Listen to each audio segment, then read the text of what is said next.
Sa silid-aralan kami unang nagtagpo, magkakaibang pangalan ni isang kwento. May baong pangarap at lapis sa kamay. Sa simpleng tawanan nagsimula ang sabay-sabay. Magkakasama sa laro, sa aralin at takot. Sa bawat pagsusulit, sama-samang kabalado at pagod. May tampuhan minsan, may luha't ingay, pero sa huli barkada pa rin ang tunay. Lumipas ang mga taon, nag-iba ang direksyon. May humabol ng pangaruban, may nag-iwan sa leksyon. May naglayo ng lugar, may nagbago ng landas. Ngunit ang samahan hindi kailanman nalagas. Hanggang sa isa-isa kaming nag-asawa. May kanya-kanyang tahanan, may bagong simula.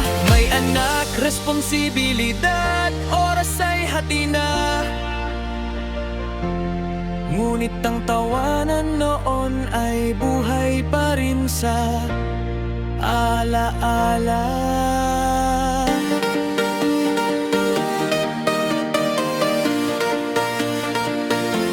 Lumipas ang mga,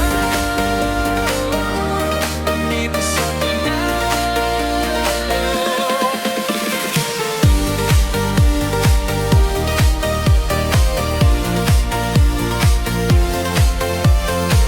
Sa bawat reunion at bigla ang kumusta, parang kahapon lang ang ating pagkabata.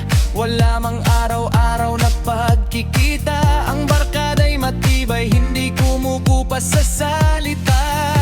Mula elementarya hanggang sa pagtanda, ang kaibigang hinubog ng iisang tadhana. Kahit may asawa na at sariling mundo, ang yakap ng barkadang ito'y mananatiling buo at tabay.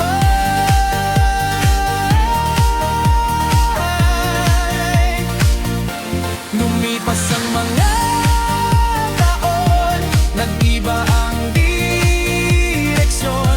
May humabol ng pangarap, maiiwan sa leksyon. May naglayo ng lugar, may nagbago ng landas. Ngunit ang samahan hindi kailanman nalagas. Hanggang sa isa-isa kaming nag-asawa. May kanya-kanyang tahanan, may bagong simula. May anak, responsibilidad, oras ay hati na.